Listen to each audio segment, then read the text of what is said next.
And the other film we're going to talk about on the show today is not a Section 3 video nasty. Maybe it should have been, because I would argue this is maybe more closer to what I would consider to be a Section 3 video nasty compared to the last film. So we've had Christmas Evil. So now, obviously, a week later, you're going to have New Year's Evil. Of course. Which is directed by Emmett Alston.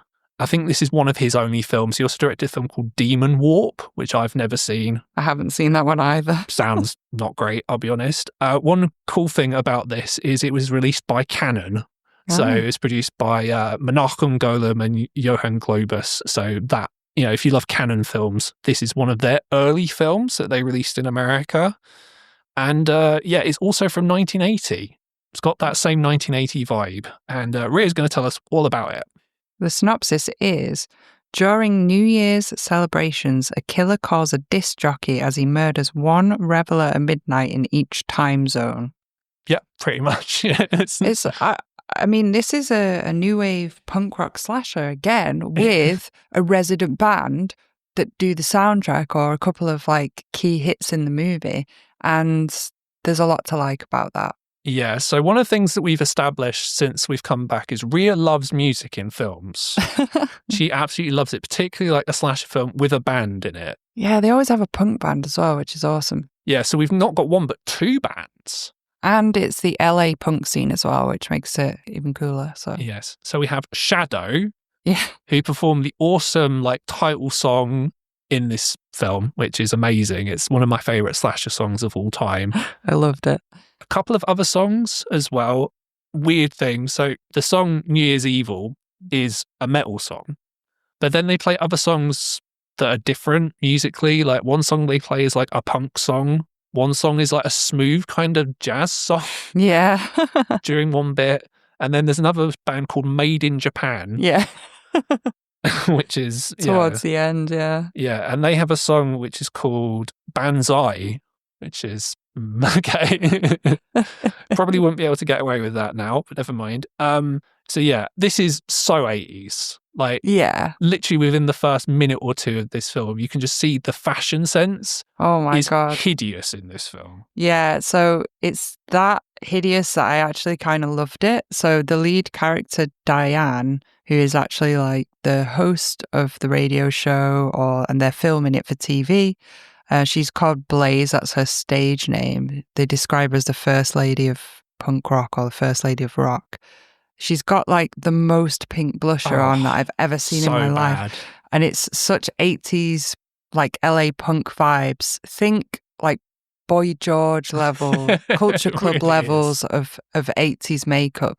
She's got pink eyebrows, red hair, pink blush that's just pure pigment, pink lipstick, and then she's got this metallic orange PVC dress on, which was so terrible. I actually loved it.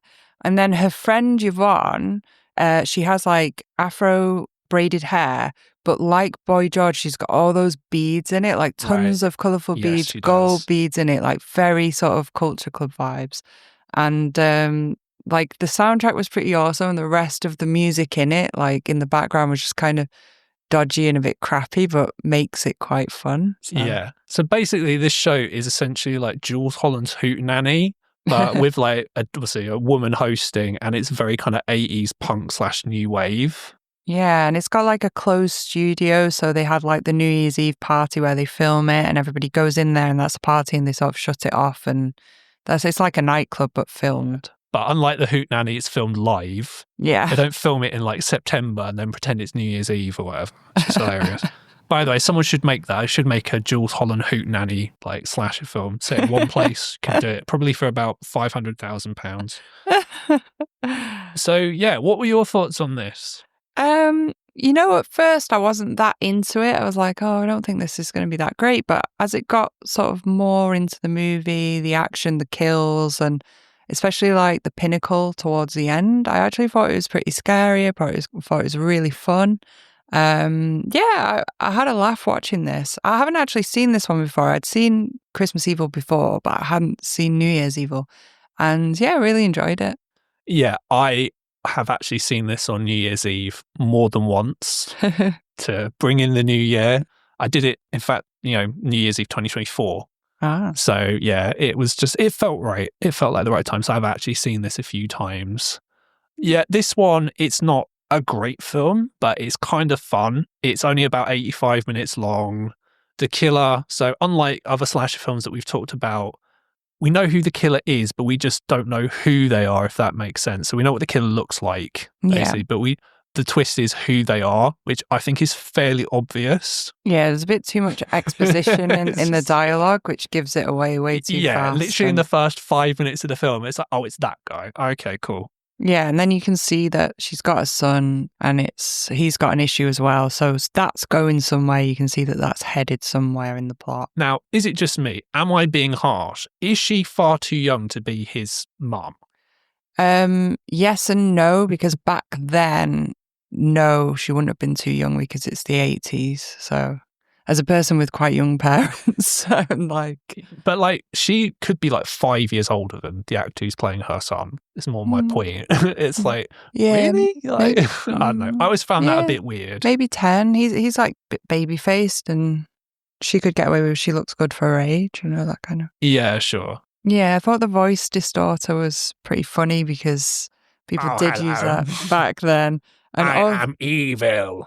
And also, I couldn't take that seriously now that Austin Powers is a thing, because basically all of his lines in it that's called himself evil reminds me of Dr. Evil, which is a total spoof now, but that didn't exist when this film was made. So yeah, I wonder, if you don't watch wrestling, this won't mean anything to you. There is a wrestler called Danhausen, who is a guy who wears face paint, basically.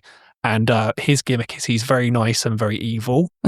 And he sort of talks like this guy, but just in a kind of more jolly way. So I wonder if he's seen this film and is sort of doing like, oh, I'm very nice, I'm very evil. It's like that sort of voice. So yeah, I don't know. I found those bits like quite funny, quite painful to watch, because I was like, it doesn't really work now, but it possibly would have been a bit scary back it would have worked in 1980 because they're using payphones and it's not like great quality, I'm sure. So like, spoiler, but like, that's your husband. How do you not recognize like his voice, even if he is doing like a fake voice? Yeah, they even ask that. The police are like, are there any characteristics of someone you might recognize? It's like, could this be any more obvious, like who you're implying it is?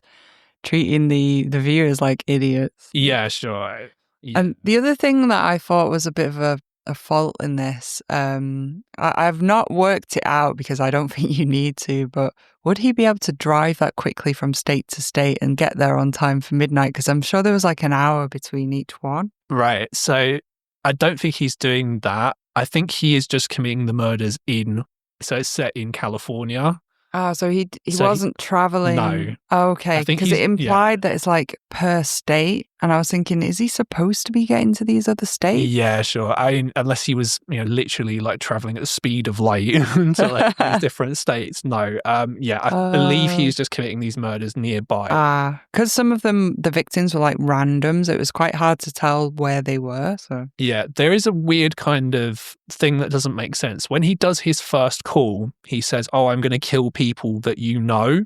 He only kills one person she knows. Yeah. Which is the assistant, Yvonne. And then after that, it's like randoms. I thought like when he killed the woman at the sanatorium, I thought that was going to end up being like someone that Diane knows. Yeah. But it's not. It's just some random woman. And again, this comes up in like random bit of exposition at the end of the film. Apparently he was in that sanatorium. Yeah. And they don't recognize him. They don't recognize him. And he's got like, for each killing, he's got like a different disguise. Disguises are so funny. They're so funny. The one with the fake mustache had me howling. And then at the end, the big reveal was that he's like dressed as a priest and he's using all these lines that are like, oh, by God, I will, bless be with you, my son. Yeah, and all that kind of thing.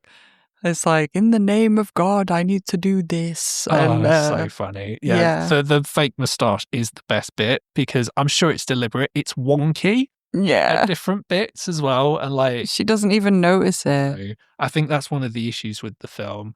Yeah, that made me laugh. And also, the height of technology back then was like this hi-fi tape recorder. And he even says at one point, ooh, modern technology. Instant replay. Yeah, instant replay for modern technology. It's like, ooh, get you, Mr. Technology. Wow, Mr. Cutting Edge, honestly. Look at you, Elon Musk over here, fucking hell. When he wasn't, Elon Musk today. I thought one of the things that was quite poignant was I'm skipping more towards the end and we'll come back a bit, but like when they said that, like the Zodiac Killer, he was performative and he wanted to sort of have the glory of all these kills. I thought that worked better as the underlying sort of reason for why he was doing things. Because him hating on his wife and having her as the final victim didn't really make that much sense. Yeah, so that's one of the issues with like this type of film. And look, I enjoy this film. It's not great. It's kind of enjoyable. I enjoy more the first half than the second half. But anyway, the big issue with the film is that the women in the film aren't given any agency. Yeah. They're just dumb.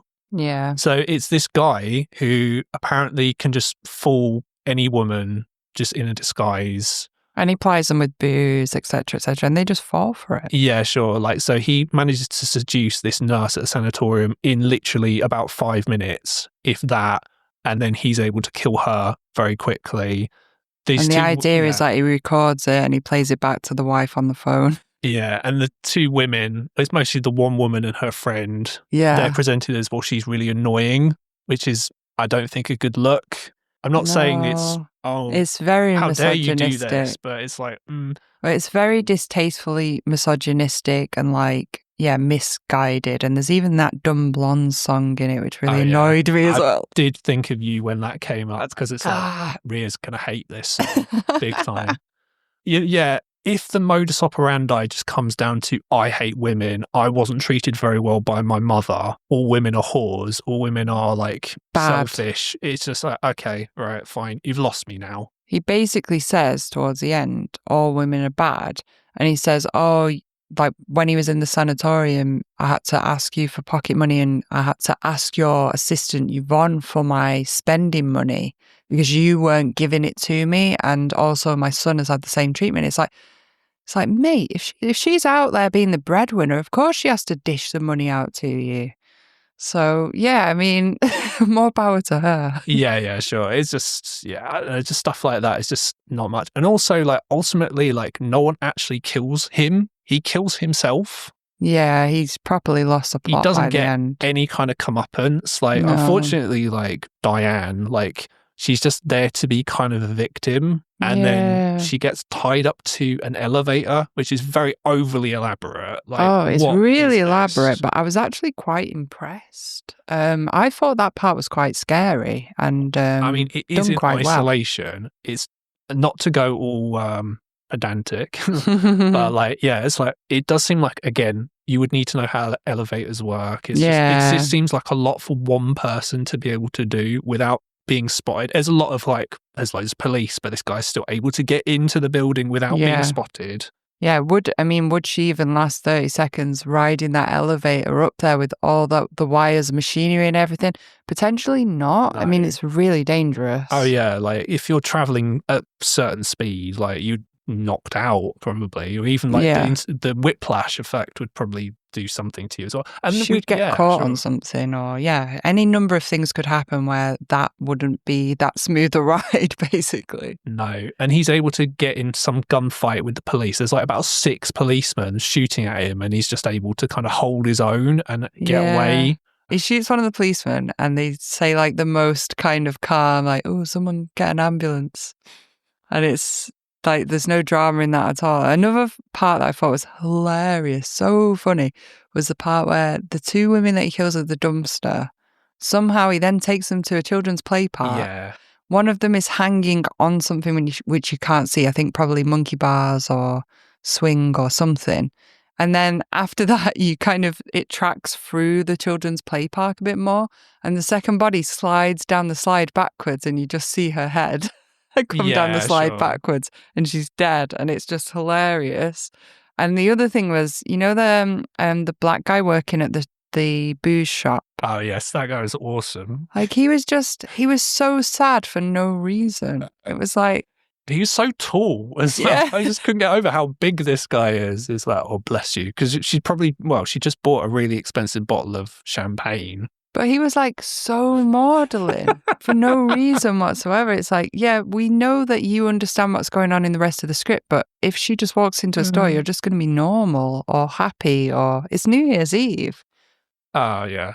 I say, look, this is a fun watch. But yeah, there's a couple of things that just irk me. I already mentioned sort of the undertone of the film, which isn't great, and the lack of agency the women characters are given. Yeah. I also don't really like the fact that there's not really a lot of gore in this. All the murders kind of just happen off screen somehow. And like you see like the aftermath, you'll see bodies with like blood on them, but it's just kind of very like cheap, lazy kind of like way of doing it. It's just like, oh, okay, they're just dead. So we actually had 6 deaths in the end, so it's more than Christmas Evil. So it's a slightly higher body count, but still not that many. So like you said, we had Yvonne, who's killed with a knife in the shower. It's not really seen. It's by the killer. You don't know who he is at that point. Yeah. Then it's the nurse that he seduces, stabbed with a switchblade by Richard, throat, neck and chest. And then I think they later say that he has a particular killing style where he mutilates the breasts, which is a bit like, you know, Zodiac Killer and things like that, where he gets enjoyment out of that. And they deduced from that the psychosis behind it was that he had mummy issues.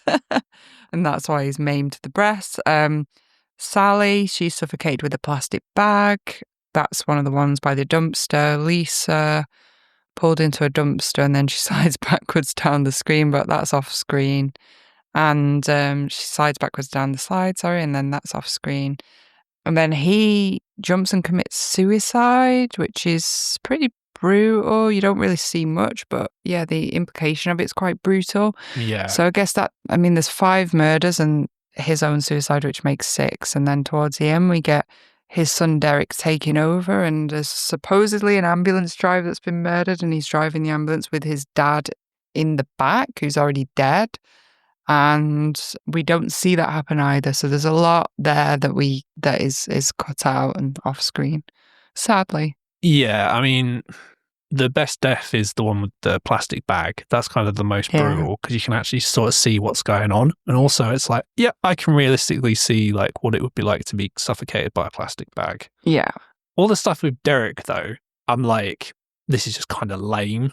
Yeah, to be honest. The fact that he wanted to carve his own way with his acting work and he didn't want his mum's help just seemed kind of bratty, really. It's like, who cares? Not even that. I mean more the stuff like him putting like pantyhose on his head. Yeah. It's like, I'm crazy. Look at me. Did he put a safety pin through his ear? Oh, yeah, maybe. Yeah, sure. Drew a bit of blood and it's like, oh, wow, so crazy. Yeah, and now it's like, oh, I'm going to start killing people now. So I was like, all right, cool story, bro. Yeah, I mean, I don't know. Like I said, just those parts of the films are just a bit naff. To me, it's just like, all right, cool, whatever. But yeah, I mean, the parts with, you know, Richard and his disguises, we haven't talked about like him. Well, we have talked about him being disguised as a priest, but we haven't talked about him going to a drive-in. Oh, yeah.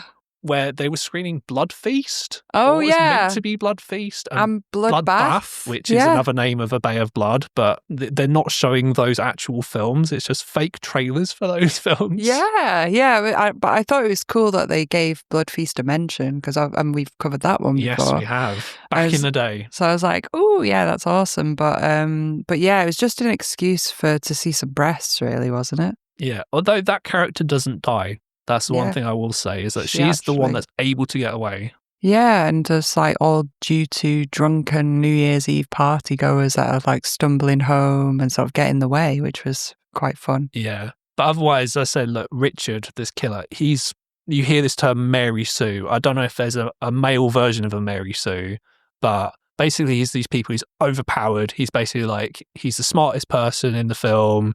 He gets away with everything. He's just better than everyone else, and he can just get away with things, and he never gets his comeuppance. So that bit kind of sucks. It does have that 1980s vibe again. It's got cynical police, That's another Yeah. theme that will come up again. The kind of policemen that just don't listen to what a woman says and don't believe anything she says and think that they know better. They just don't care. The other thing is, when they did that part where they sort of they did like a match cut from Times Square or like the nightclub where they're filming punks dancing, and they cut to like the sanitarium and the nurses are in there and they've got all these like crazy people in gowns, and I was just like, oh my God, this is so un-PC. You would not be able to do that now. Yeah, sure. I mean, it's only 6 years after One Flew Over the Cuckoo's Nest, so who knows? Like, that was again in the air at the time. Yeah. But yeah, look. Overall, as I said, look, it's a fine film. I've seen much worse. I thought it was fun. I enjoyed watching it. If you're looking for something to watch this New Year's Eve and you want to bring in the new year, I find that I have more fun watching New Year's Evil than going to some party or some very expensive cold night out. That way. So if you are also that way inclined, you can watch it on stream. Now, it's not available in as many places as Christmas Evil. If you're in America, it's available on Fubo, whatever that is, Philo, Paramount Plus, MGM Plus, and Roku. So if you've got a VPN, that might be the way to go to that. And Blu-ray, it's available from Kino Lorber, Region A, and 88 Films, them again, Region B.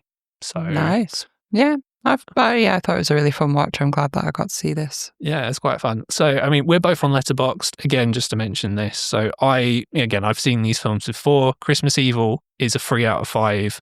New Year's Evil is 2.5 out of 5. So pretty good, I would say. So I've got 3 out of 5 for Christmas Evil and 3 out of 5 for New Year's Evil as well. So oh, wow. Yeah, so that's both good. That's good. That is above average. Yeah.